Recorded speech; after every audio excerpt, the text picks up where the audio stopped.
Hello and good morning to our listeners from around the world. I want to welcome you to another edition to This Morning with Soulivity, broadcasting live from our studio right here in Washington, D.C., and on KMET 1490 AM radio in Southern California. My name is Brian Westley Johnson, and I'm glad you're here because we have another great show, some real conversations that empower.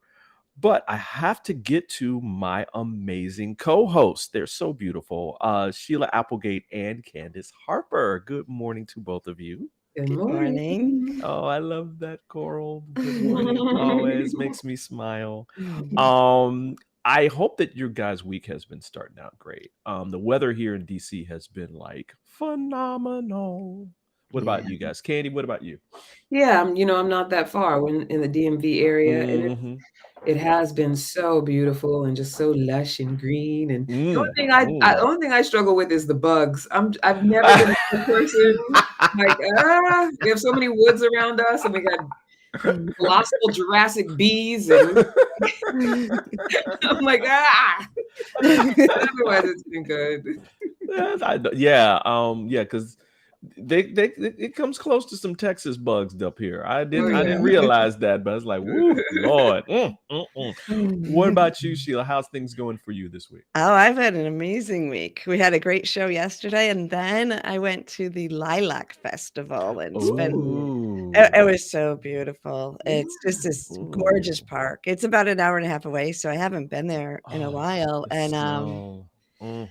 so many lilacs and so many other incredible trees in bloom. Like we just walked for hours in this gorgeous park. Wow. I Yeah. bet it smelled like incredible. It did. I'm a little allergic, so when we got to the Yeah, real strong path, I was a little sneezy, but yeah, I mean, we are too. I mean, it's like we're like smelling all this stuff and taking our Zyrtec and all that stuff at the same time. Right. I came home with a lilac tree, so that's exciting. I'm gonna Oh, plant it. nice. Yeah. Yeah. Yeah. I mean, Candy, you now that you've been here, I mean, you're now adjusting to the green film that comes on all our cars in all Oh our yeah. houses because of Oh yeah. because of all the Definitely. beautiful floral. But I've always had allergies, but urban allergies, like all those years in New York compared to suburban allergies, very different. Whole new animal. Oh man.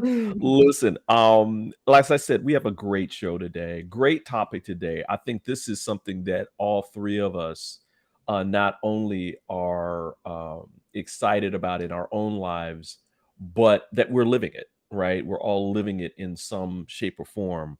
And that's our passion, right? Mhm. Want to remind everybody that this is a interactive conversation. We want your questions, your comments, your thoughts. Just post them to our live feeds on Facebook and YouTube, and we'll get to including you in the convo. Um, I guess I wanted to kind of start today's show out with this clip, this fabulous clip that I found from one of my now virtual mentors. She is a fabulous filmmaker, Oscar award winning filmmaker, I believe. I think that I think Selma won, right? Selma won some awards. I think it did. I Yeah. can't remember. Yeah. But let's listen to this one clip on passion from filmmaker Ava DuVernay.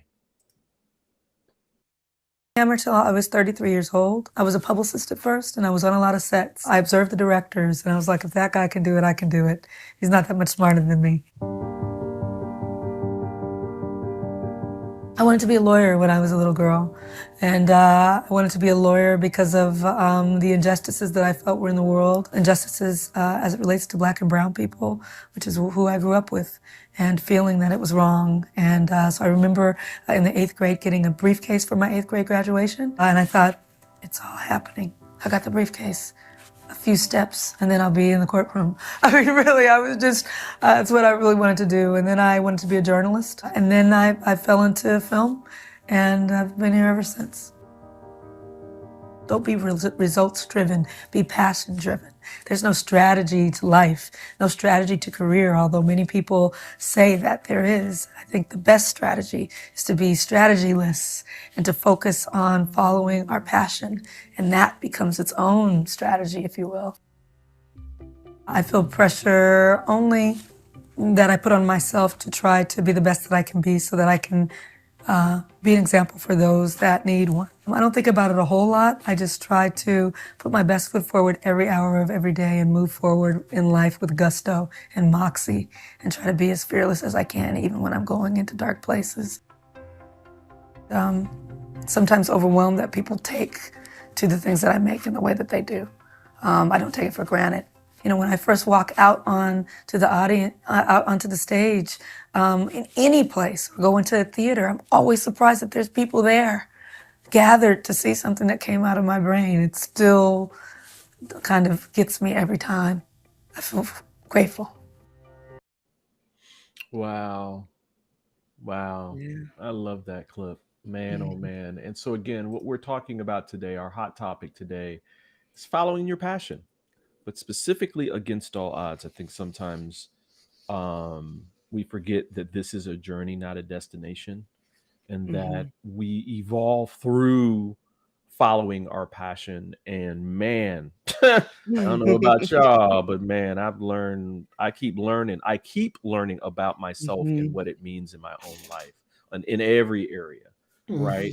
So Candy, Right. what about you? What, when you saw Ava speaking and heard her words, what was some of the first thoughts that came to your mind? Well, I mean, it's always inspirational to hear somebody talk about their journey. And I think, when it comes to things like passion and purpose and all of that, that there is a certain level of luxury that we in this age have with even being able to become aware and focus on these things. Yes, Lord. Right, like Yes. we're not just part of that we don't have to necessarily just be part of the industrial employment complex.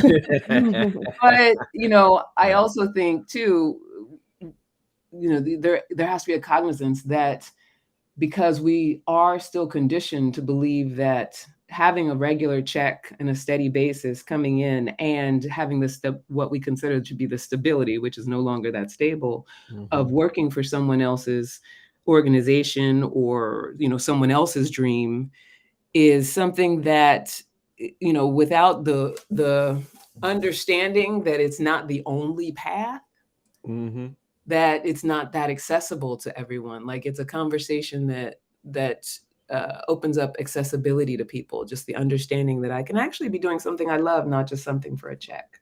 Right. Right. Right. What about you, Sheila? What did this mean to you? Well, I just love Ava, so usually anything she says, I'm like, yeah, yeah. But the things that really stood out, because I definitely heard myself in her words, and one of her lines was, the best strategy is to be strategyless, to focus on following your passions, and then that becomes the strategy itself. To me, that has defined my career, because it is a windy path. And then the other part that she said that really hit me is that she is always just trying to do her best. So kind of competing against herself, which I resonate with, and then trying to be as fearless as she can, even in the dark places. And I think in that is that being seen even in those places so that other people understand the whole journey. So even though, obviously we have different careers, and yet underneath it, I think when you're following your passion, if you look beneath what the product is, it's really a similar path and journey for a lot of people. Mhm. Mhm. Mhm.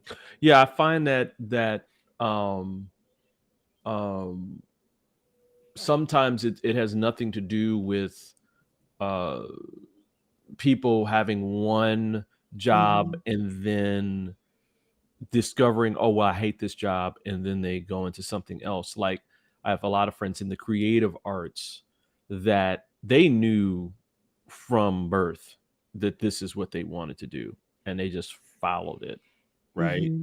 Mhm. Didn't mean that they didn't have their own journeys and challenges and growth opportunities to go through, but they knew early on. And then there's other people who I've met that might have known, but their paths took them a different direction first, and then they evolved into doing their passion. Um, I'm trying to think of, well, J.K. Rowling is one that comes to mind, Mhm. where she didn't even start writing the Harry Potter series or the first book until she was 40, 45, something like that. And then she submitted it to 12 major publishers, and they all said no. Mhm. And so I think I believe the story, and somebody out there tell me if I'm wrong. I believe the story was she self-published the first one, and then somebody caught on to it, and then they published subsequent version editions of it after that. I think. I don't know. Well, the story I know is she knew, maybe even wrote it earlier, but it just sat in a box for a long time. And Yeah, she yeah, yeah, yeah, yeah, yeah, had yeah, from an early age. I don't know exactly how the publishing. I do know that people rejected it first, yeah. and then yeah, Like saying, yeah. "Oh, this is crap. This will never be a hit." That kind of thing. Mhm. I'm glad that the three of us are talking about this. Uh, because of the uniqueness of each one of our journeys. I mean, there's some Mhm. similarities in there. Um, um, Candy, I know that your work with specifically women is so powerful, and when you even talk about it, I don't even have to see you. The smile comes on your face. You get energized from it. um when actually we're running up on the next break, but I want to talk to you first about, like, was this something that was always there for you, or did you evolve into, like, this is something that I'm really fond of, as they probably would say. you know Yeah. um yeah, go ahead. I was just gonna say, you want me to pin it till we come back from the break? Because let's do that. Let's do that. Yeah. In fact, why don't we go to break early and give everybody a little bit more time to kind of talk about this, because you know how I am about this stuff. I want people to know, because again, there's so much there to talk about, and so I want to make sure that we get it all out. So we're going to take a very quick break, maybe about 60 seconds, and we'll be right back with more of This Morning with Soulivity. Have you ever asked the question, if I was to be anything, what would I be? Regardless of money, regardless of status, beyond popularity and fame. Living your passion, feeling your life has purpose. Soulivity is a space to nurture that which lives in all of us. A place where work can become play, and doing what we love creates the dreams of a lifetime.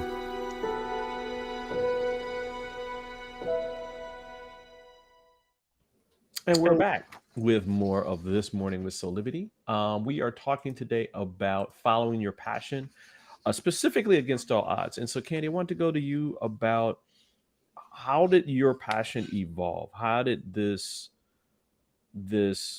deep rooted uh, uh, sense of, this is what I want to do with my life? What was that story for you? Well, I mean, it's interesting because I've had, several Mhm. passions and several outlets for creativity throughout my adult career, actually, Right, from even being a child. right. But I mean, to sort of address your question about working with women. So, when I grew up, I had two sisters, and my father, who was very much present physically, and then my mother, who just was an enormous influence on my life. And Mhm. so growing up, I had a lot of, like, uh, what's the word I'm looking for? I mean, I could go back into the whole pathology of it, but as a child, I very much felt like a caretaker of my mother, and for a lot of different reasons. And I felt very much like, it was up to me to sort of save my mother from herself. Right, I don't right. know when I made that decision. I don't know, I probably was about 4 or 5 years old, but that was sort of my unconscious mission. Mm-hmm. And what that had me do growing into adulthood is I had relationships with women that were either really contentious, because if I couldn't save you, then I had no use for you. Wow. Or I had friends who were, really dependent, right? Or needed some level of saving, or that either that or they were very controlling. Mm-hmm. Mm-hmm. And so over the years, like my young adult years, I struggled with my relationships with women. Wow. And there was that whole, the patriarchy dictates that we be competitive with each other.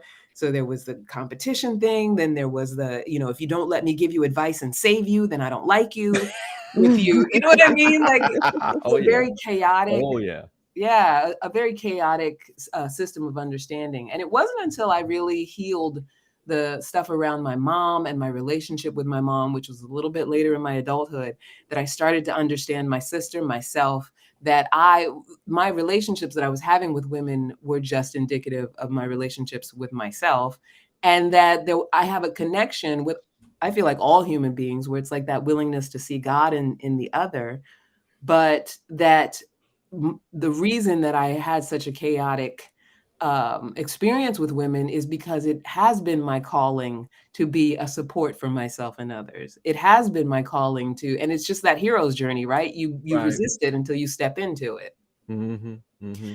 And to have love with women. And it's why I got the sisters I got when I got into the world. It's why I got the mother I got.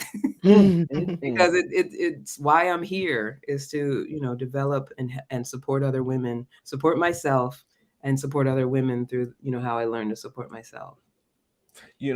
What about you, Sheila? How did your journey into like supporting people, specifically like manifesting a life of their dreams, like that kind of stuff? I mean, that's it kind of is similar evolution in that I remember being in the guidance counselor's office in high school, like when I was supposed to pick my career for, where I was going to college, what I was doing.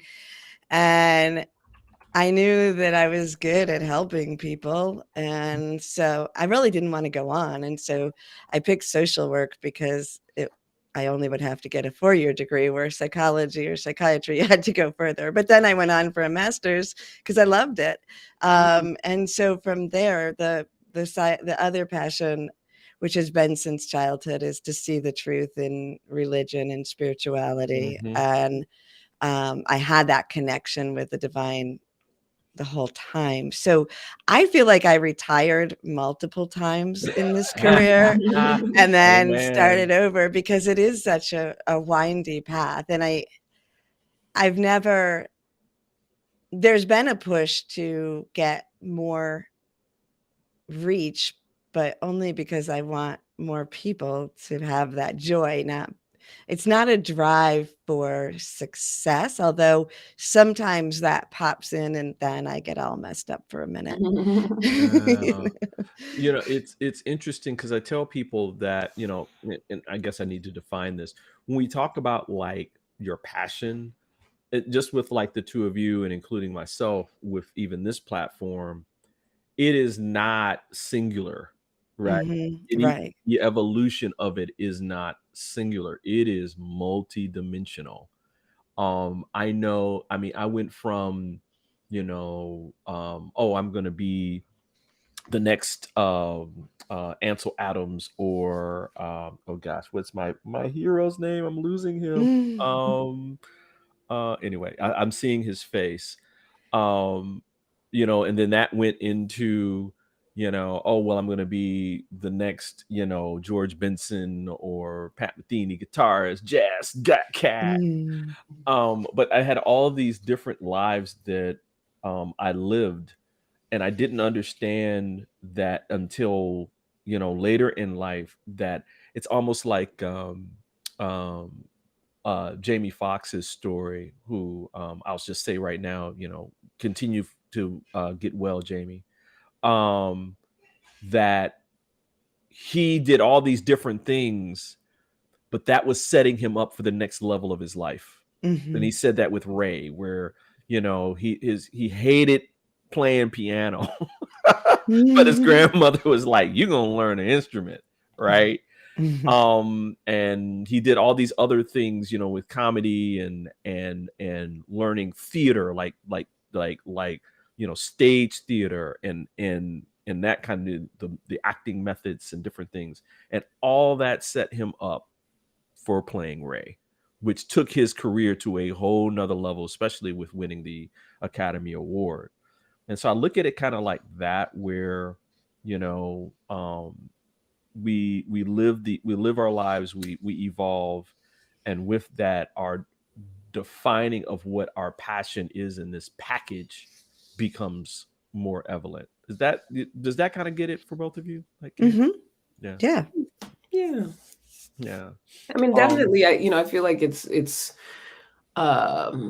tied into how you evolve and how you develop, right? It's not just I love to do this thing, and so I do this thing, and if I do this thing and I'm in my passion, then that's it. It's like it's the reason you're passionate about, or we're passionate about what we're passionate about, is because there is development to be had. There's growth. Right.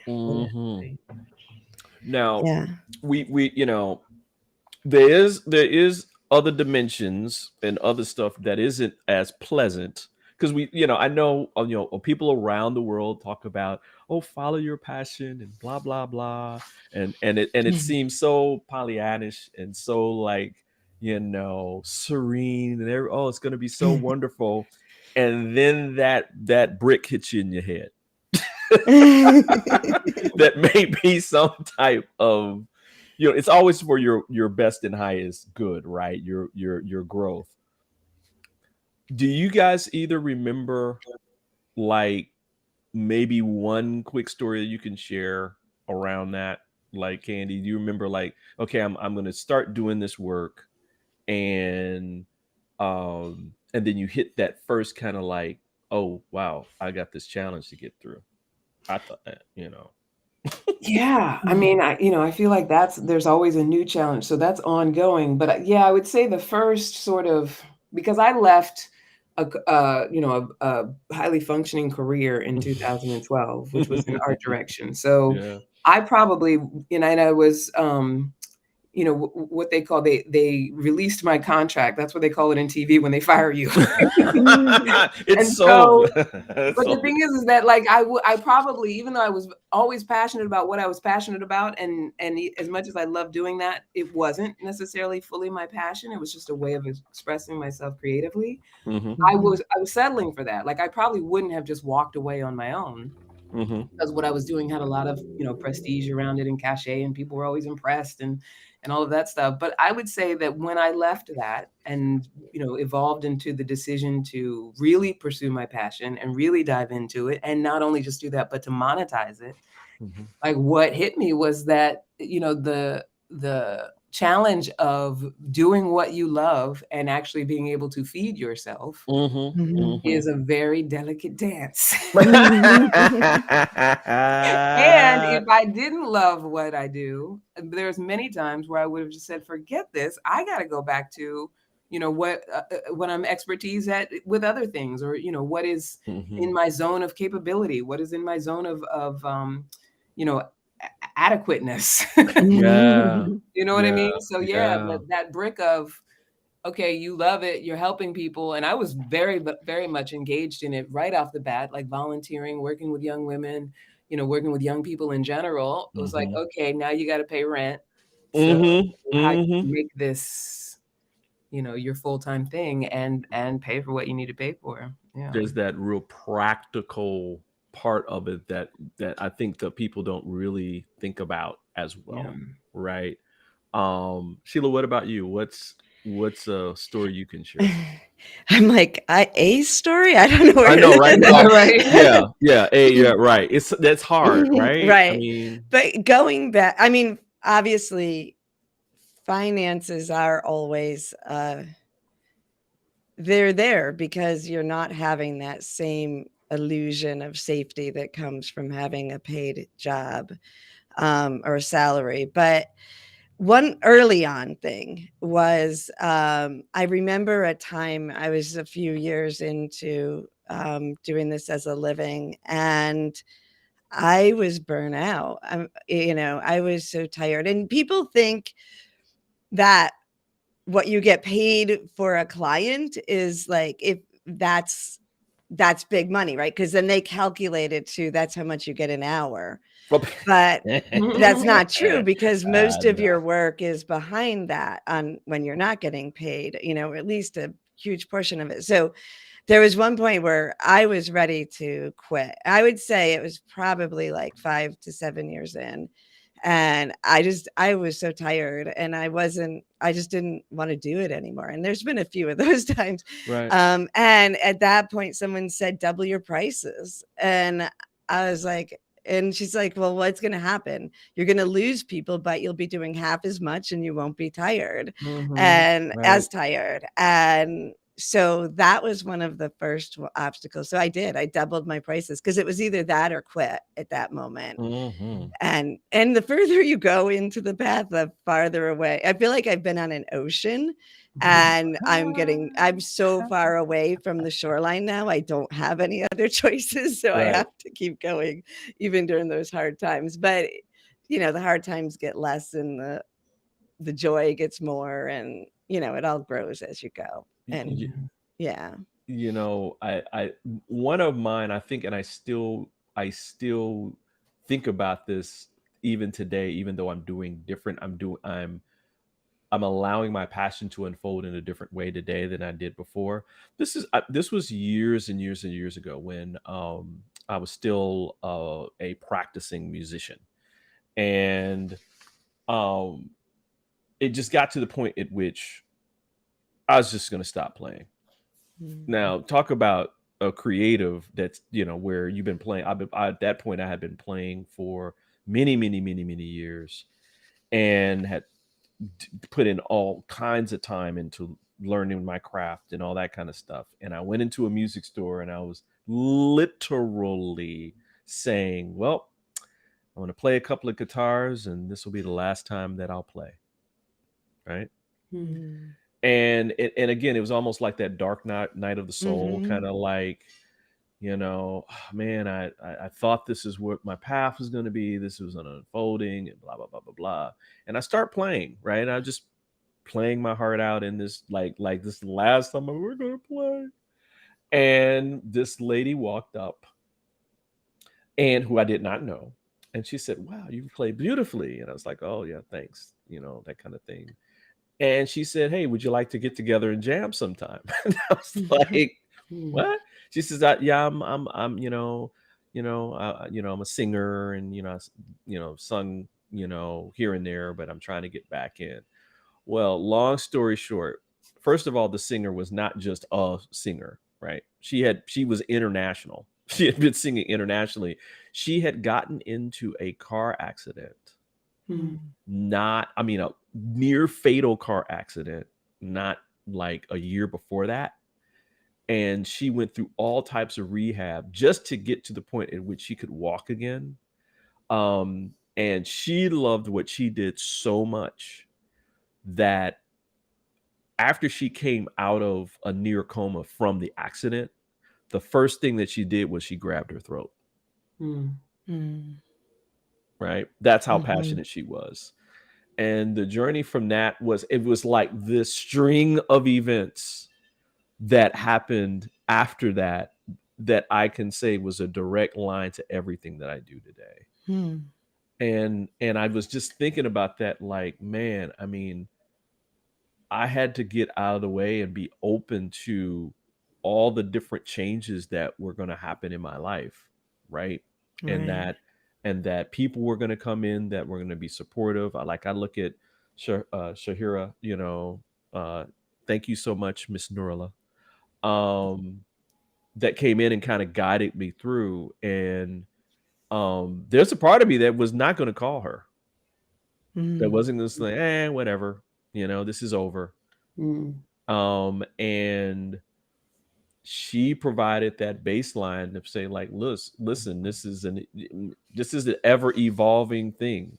And we did some really cool stuff together. I mean, it was really cool, but I just think about that, that the challenge in getting out of your own way sometimes, and embracing angels and people on this side and the other side of the veil that come into your life that give you guidance and information and all that kind of stuff. You get to discern, how you want to take it, but I learned to not discount anybody and what anybody's saying. And so, thank you, Shahira. She's just a wonderful. You guys would. She's a hoot. She is a hoot, boy. Can sing. Anyway, listen. Why don't we take another quick break? And when we come back, we can talk more about our passion. Maybe maybe there's something specific that the two of you guys are thinking of around, like, what are some of the, what would be like if a person came up to you and said, what's up with this passion thing? I think I want to do it, but what would you tell me? That kind of thing. What would your answer be? So let's take a quick break and we'll be back with more of This Morning with Soulivity, talking about how to follow your passion against all odds.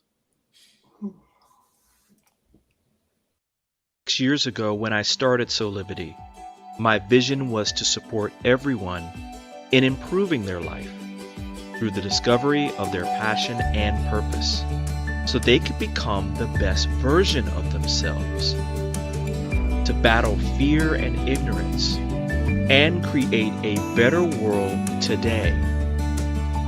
Get inspired to live your passion and purpose. Visit Soulivity.com now. Told you that's going to be a quick break. We can get back into this. Again, we are very passionate about following your passion. Candy, I'm sure you've come across people like I have that, following your passion. Okay, yeah, it sounds great, but what, I don't know if I want to do that, or what does that really mean? Right. Yeah. For me, like, what, how do I start doing that? What can I expect? What would be like your answer to that kind of question? I know it's broad, but Yeah. I get it all the time. Yeah, no, and people can be very skeptical around the idea of it, or they feel like it's airy-fairy or whatever. I really feel like part of the thing that sort of sabotages us and can keep us stuck around certain things is that we are meaning-making machines. And so, it's like, your purpose, your passion, your forgiveness, we make a meaning out of it. Love, like and oftentimes we make a negative meaning out of it, or we make it something way bigger than we would ever be capable of. Right. So if I make purpose mean that I am Beyonce, where I am loving what I do and I'm so into it that, and I'm making billions, and that's the only way that, people follow their purpose, then of course I'm going to be like, oh yeah, sure. Like, yeah, but you got to pay your bills. Forget it, But I think that it's just about being willing to heed a calling. And by a calling, that's something different for everybody. Sometimes it's just that urge to express yourself creatively. Yeah. Sometimes it's just, to sit down and write something down, to say something, to sing something, to whatever it is that you are capable of doing as far as expressing yourself. Right. And for some people, it's, standing up in front of people and speaking. And for some people, it's quietly sitting in a corner with a book and, saying what's on your mind. But like Wayne Dyer said, don't die with your music in you. Wow. Right. And by your music, he just meant your self-expression. Yes. So when we just say that to ourselves and we don't make it mean that we're not living our passion or our purpose unless we're living it on some, whatever colossal level, and we just allow ourselves to be in the exploration around it. Like, how can I be the most that I can be of myself today? How can I bring, what I know to be a contribution, to the earth today. And it doesn't even have to be to other people. It could be that you like to plant plants. It could be that you like to, you know what I mean? Like Yeah. you have an ant farm or something like that. It's just being present to, I'm heeding a desire, a calling, a self-expression, because that's what we came here for. We didn't come here to, deny ourselves expression. Even though we do it to each other all the time. We're here to be expressed. Yeah, Candy, you hit, when Wayne Dyer said that years ago, it hit me so hard because I look at my life, even with Soulivity, as me playing the music of my life. I'm emotional right now because you just said that. So thank you for that. Thank you for that. Sheila, what about you? I mean, I know you're helping people actually start this process a lot of times. Right. So I work with people on all different levels of this. And sometimes it's just identifying their passions, but passions aren't really difficult to identify. I Right. think the process of thinking that you're going to make that a business is where people stop realizing what their passions are, right? Ain't gonna make no money. Yeah, so it is finding out and just doing what you love, what brings you joy. Like Candice, you said, it's not necessarily about taking action for your career, or maybe it is, right? And so, yeah, I work with people on all different levels of that, but I think, first of all, we don't have one passion, right? Right. And if we're really, so there's things we're passionate about and you follow them and they might lead to something else. But to me, I can't say no. Like, I guess that's where it goes to a calling, right? Like if it's something that's driving inside of you, it's almost like you can't say no to it. It's so strong inside of you. You're either growing or you're dying, right? And if you're not allowing that in, then it feels like a dying process. So I think there's all different levels to this. But if you're following each step of what brings you joy, and not exterior joy, but that internal joy and that internal knowing, then it unfolds on its own. Yeah. You don't have to know where you're going. And that's been one of my downfalls with it as a career, because I keep trying, even in this, 30 years into owning my own business, I'm still trying to get it into old paradigms and models because I think I should. Every once in a while, I'm not doing it as often as I used to, but and so you can, if it is talking about a career, you can leave the mainstream and bring it with you. So you have to watch that too. This idea that when you're following, again, this is the against all odds part, right? Where we're talking about when you're led to do something that, again, we're going to use Wayne Dyer's language here, that your ego, right, your earth guide only, the five senses is saying, what the hell are you thinking? Right? That you feel this draw. I mean, Candy, I love that the words that you used around, you're heeding this calling, right? And it's there and it's saying, hey, hey, come on, you've been wanting to do this, if you've been unhappy in this realm of your life, here's a path, but you got to take, it's like this leap of faith, right? That I think all three of us, there's things that we're going to have to learn, there's things that we're going to have to evolve into and then continue to evolve into. But I look at my life today and I go, it is infinitely better than before I made the decision to follow my passion. But I also think, Brian, not to interrupt you, like that leap of faith is less so about expressing yourself and pursuing the passion. It's about monetizing your passion is what is the leap of faith. Actually making, and I think there's something to be said for if you're willing to do the steps and do the learning of the methods to do it. Right? Because there are methods for monetizing almost any passion. It's possible. True. If you know that it's something from your heart that you want to be something that sustains you. Like, I think that's something we have more autonomy over than we Right. often pay attention to when we're in this conversation of passion and purpose, which is another reason why people can be skeptical about it. It's just that it takes something, right? If I say I'm Right. going to monetize my passion, it takes something. It takes really being committed to it, because monetizing something is, it can be a challenge, and you got to Right. learn a whole lot of stuff to do it. Right. And that part isn't necnecessarily your passion, right? So Exactly. yeah, Right. That's not the it part we does. got It to. is still work either way. Yeah. Yeah. Right. Again, because It, that's go ahead, Sheila. Go ahead. well, it also, to me, I think of it another struggle. If I were talking to someone in this, decision time or whatever it is, it's selfish. Like, it is selfish to follow your passion in a lot of ways. And I'm not saying that as a negative, because Yeah, like selfish. when we're being selfish, when we're following our highest good, we're automatically creating the highest good for everyone around us and everyone we love. But that's not how our brain always works. So that's one Right. of the things that I've struggled with, because there's advantages to how I raised my kids because I was working for myself, but then there were also things that they had to put up with that other kids didn't have to put up with, or partners,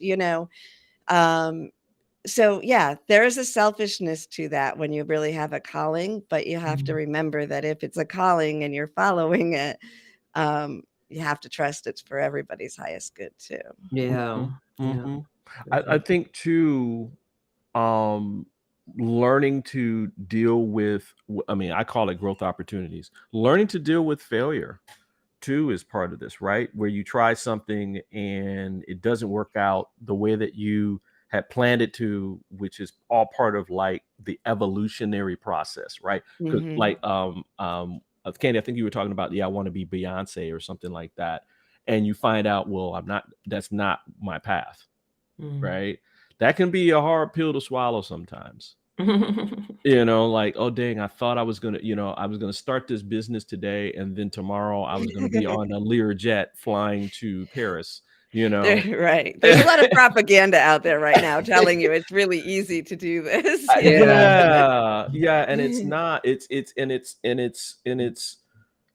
It's about your individual journey, and it's work. I mean, there's the effort of putting forth the time and learning the skills that you need to learn to maximize the quality of life as you do your passion, which includes money and relationships and all the things that are there, right? Right. But again, once you start and once you go down that path, I think that most people, even as hard as it can be, I think that most of the people that I've seen that are doing it, find that they wouldn't do anything else. They couldn't see that themselves doing anything else. One last thing that I'd say, and then we can go to break, is just to kind of clarify the whole passion, like what is passion, discussion around like the singularity. Is love a singularity? No. Love, the acts of love, the expression of love. I look at passion the same way, right? Where following your love, following passion is this multidimensional aspect of living in life that you can express in tons of different ways. So I just give that to people.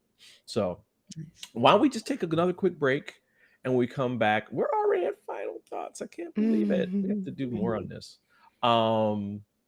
But we'll be back in just a second. Have you ever asked the question,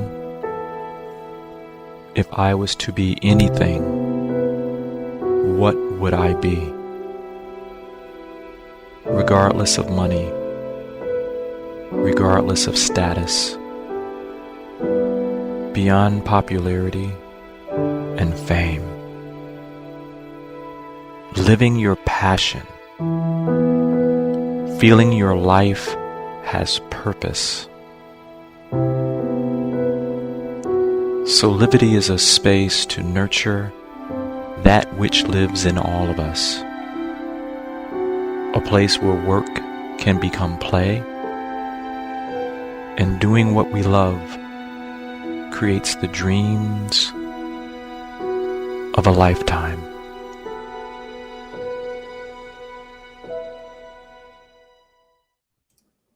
And we'll go to final thoughts. Candy. So one of the things I used to always say is that fallbacks and safety nets damage your wings. Ooh. Right. But, I want to amend it a little bit because I feel like a lot of times we think that if we do have to fall back or have a safety net, oftentimes it can keep us from actually being self-expressed and going out and pursuing the things that we really do care about, the things that we really do love. But you mentioned something about failure. And I think a true sign that you are passionate about something is that you not only allow yourself to fail, but that you're willing to work through the failures. Right. So if I fail at something as I'm trying to create and be expressed and do that thing that I think is going to be the most fulfilling for myself, if I'm willing to say, you know what, if I got to fall back a little bit and then come back to it, that's okay. It's the commitment to knowing that I'm going to just keep being passionate about what I'm passionate about, that I don't have to deny myself, whatever that means for anyone out there. Like, it doesn't have to be denied because it didn't work out here. And it doesn't have to be denied because I had to take a pause and, get a bridge job. It doesn't have to be denied because I took advantage of the safety net. It's just that willingness to say, you know what, I'm just going to try every possible avenue for being as expressed as I want to be. And I love what Sheila said when she mentioned the word selfish, because I think that word has such a negative connotation, but it's actually very important that we be selfish. Yes. If someone in your life is telling you that you're selfish, that means they want you to do something that they want you to do. So who's the selfish one? Right. So, it's very important to just have that understanding that I'm going to have ups and downs and it's going to go in all different directions. But what's going to be a true indicator that I'm passionate about what I'm doing is that I'm going to just keep finding ways to do it. And also what's purposeful is, that thing that I that aligns with who I know myself to be. Right. And sometimes we don't know a purpose, like people who give organs, if they get in an accident, that's a high purpose that we don't necessarily know that's going to happen. But then there's that purpose that we choose. And so that's what I feel like we need to focus on. It's like that purpose that we choose. What did I come here for? Ooh, ooh. Thank you, Candy. I'm waving a white handkerchief on that. Sheila. Well, that's beautiful, Candy. I'm thinking similar in the lines. When you think of the word passion, it's just not all good, right? I was called passionate when I was a child, partly because I got really angry and partly because I was really sweet and I was really loving, Passion has all the emotions in it. And I think we need to remember that. So, if we're moving towards passion, I guess to me, passion is the opposite of death, right? The opposite of just being dull and numbed.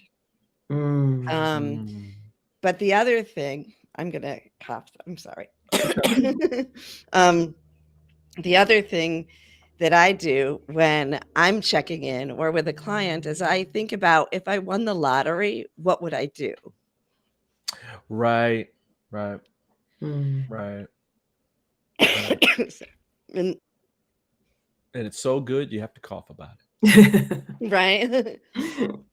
I can't even keep going. So you guys go on. Yeah, but I get what you're saying, Sheila. Like, if money were no object, if I could vibe on the level of money is no object, and I know for practical people out there, they're like, "What the hell are you talking about?" But I get what you're saying with that, Sheila. Like, if I didn't make it that the survival was the thing, that survival is something I could have faith in, that I could trust in when I'm aligned with myself.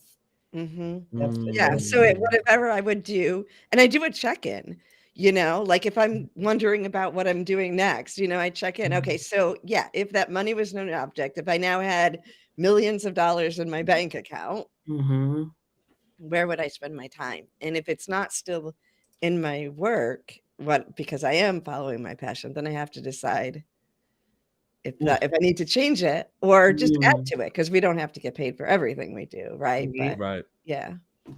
Mine really quickly, because we only got a couple of minutes, is I found this great quote from Nelson Mandela, and it's something I think that Marianne Williamson actually wrote more about.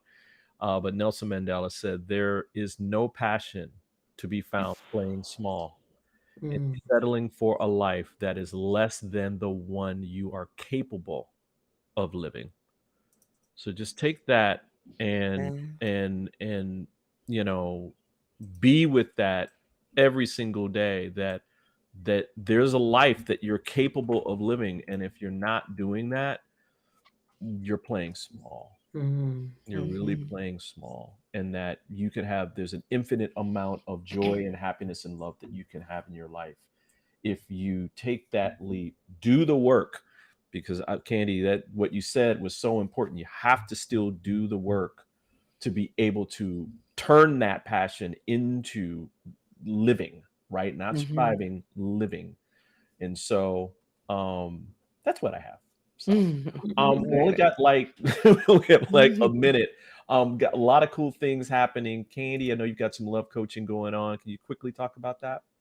Yeah, so right now I am gearing up for my digital course. I'm launching a digital course on Monday, May 22nd. It's called Loving Relationships for Women of Color. And if you are a professional woman of color who has a contentious relationship with her mother and you know that that impacts your love life, this is a perfect digital course for you. So if you go to my website, CandiceHarperLoveCoach.com, and go to the Work With Me page, you can learn more. Loving Yeah. Relationships for Women of Color. I'm going to be doing a free class on Monday the 22nd, just as that's the launch day as well. Mhm.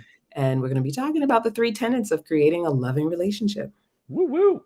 Nice. And Sheila, you You got some. know, when you were talking about what would I tell a client if they were looking for their passion, I thought usually I'm in a reading, and so I'm not doing the actual telling, and it's always unique and very intricate. So anyone interested in a soul connection session, which is also a spiritual reading, I have a discount here for you on Soulivity, and if you use the code SOUL23 with all capital letters, you'll get $44 off, and you can find that at SheilaApplegate.com. Perfect. Perfect. Well, we are way over time. So thank you both for being here. And thanks to all of you for joining us for another This Morning with Soulivity. We hope that you come back and join us. We're here Monday through Friday at 8 a.m. and on Monday and on Thursday and Friday at 9 a.m. Pacific on KMET 1490 a.m. Until next time, keep having real conversations that empower, and we will see you next time. Bye. Bye.